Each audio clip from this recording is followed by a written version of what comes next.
Hey, folks. The term cosmopolitan is rooted in the Greek word cosmopolites, citizen of the world.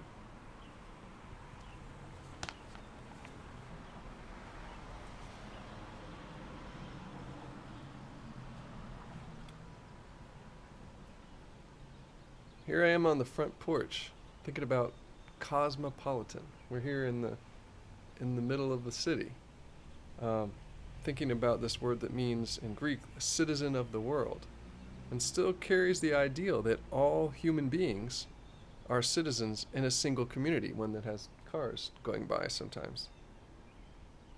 For some, this universal community of world citizens is a positive ideal to be cultivated, and for others, it's a denial of responsibilities at the local level.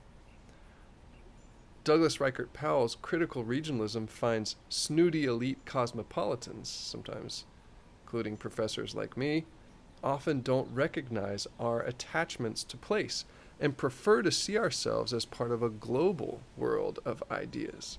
Now, think about it. How do you consider yourselves in terms of place? Rooted in one place, or maybe moving in larger circles in a larger world? I suspect that my early life contributed to my sense of mobility, since my family moved several times during my childhood. My tenure here in Johnson City is the longest I've lived in any one place. And now that I think about it, my visits to the Czech Republic have been going on for 22 years now, forming my longest period of attention and attachment to one particular place. I guess it's not surprising I'm curious about attachments to place then, because mine are so scattered. Well, I guess it shouldn't surprise us then also that I've created this class to consider the global and the local. Our attention to the international flow of music is a cosmopolitan process, one that depends on culture that we would also call local. Some of the works we're reading this week ask us to consider musicians as they negotiate between the cosmopolitan and the local, finding barriers, connections, and possibilities in between. Stewart, in their article, mentions that Afro-Caribbean sounds were popular in Nigeria in the 1930s. Latin and Caribbean influences in West Africa, they say, come not only through the African colonies and Caribbean colonies' common tether to the European powers, particularly a place like London, but through the important communities of repatriated former slaves and their descendants. So, in addition to that concrete connection, scholar Bob White sought to learn more details, getting comments from people and their thoughts about the connections to Cuba and the rumba from people in Congo or Zaire. Some said that the Afro-Caribbean sound is not theirs, but it is our music.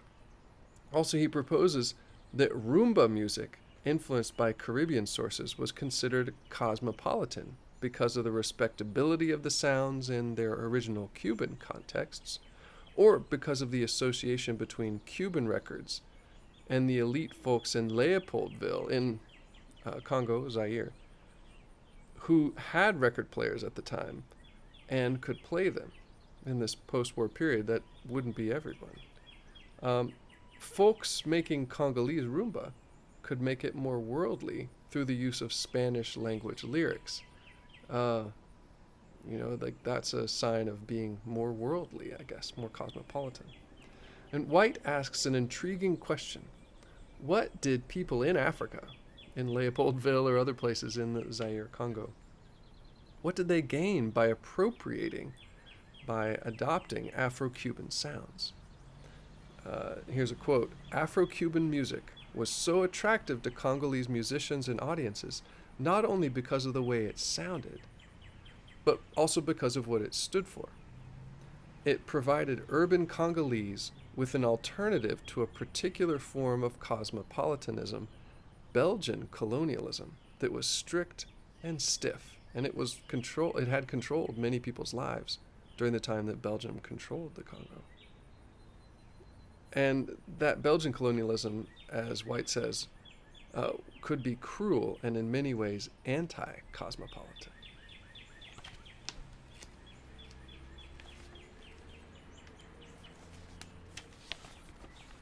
The cosmopolitanism that White finds in Congolese popular music in the 1960s and today is what he calls rooted cosmopolitanism, one that allows musicians to perform salsa music in London or Paris not as imitators of Afro-Cuban sounds, but as part of a rich tradition of signification on what it means to be black, what it means to be connected to Africa, and also what it means to be working as a musician in a wider world.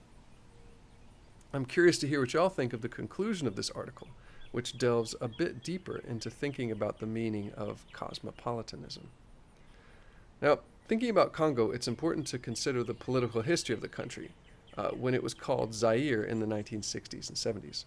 Dictator Mobutu Sese Seko enforced a policy of authenticité, or Zaireanization, that, in his words, quote, made us discover our personality by reaching into the depths of our past for the rich cultural heritage left us by our ancestors, choosing traditions that adapt themselves well to modern life, those that encourage progress, and those that create a way of life and thought that are essentially ours. Now, I'm curious to hear what y'all think of the history of Congo from Afropop Worldwide. There are a lot of personal accounts of how artists creating work could satisfy legal requirements of the regime of this authenticité, for it to be local in a way, while also tapping into global trends. Also curious to hear what y'all think about hearing these Afropop Worldwide programs, which are another form of a podcast or an audio production. Now, reading Alexander Stewart's description, I think that Fela Kuti could certainly be called cosmopolitan in a way. Now, he studied jazz music in London. He traveled to perform in the United States, as well as many other places outside of Nigeria where he was born. And yet, we learned that it was in the United States that Fela was inspired to produce what he called his first African tune. In the playlist for Fela Kuti, you can hear and see a short survey of his career, from King Sunny Ade's high life sounds, influenced by Afro-Caribbean grooves, and then Fela's own high life period, and then later the Afrobeat sound that we know him for. And as you listen to songs like Water and Shuffering and Smiling, think about the tension between local and global. The proverbs that Fela chants in the recording of Water seem to express an ideal cosmopolitanism, one in which we all depend upon water to survive.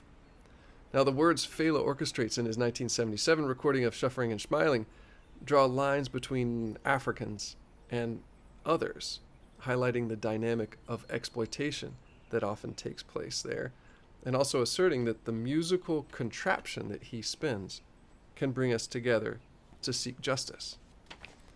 And Fela preaches a bit in here. He says, I want you all to please take your minds out of this musical contraption and put your minds into any church or mosque, any celestial, including seraphim and cherubim. That's my favorite part. And now, we are all there. Our minds are in those places. He says, my people follow bishop, pope, imam, and note that these colonial religious figures in this structure are all located in places, geographically. The archbishop is for London, the pope is for Rome, the imam is for Mecca. And he goes through this for a while and then later directs us back to where we started, in the music. He says, now we have to carry our minds out of those places, back into this musical contraption, right opposite you. Now we are back here.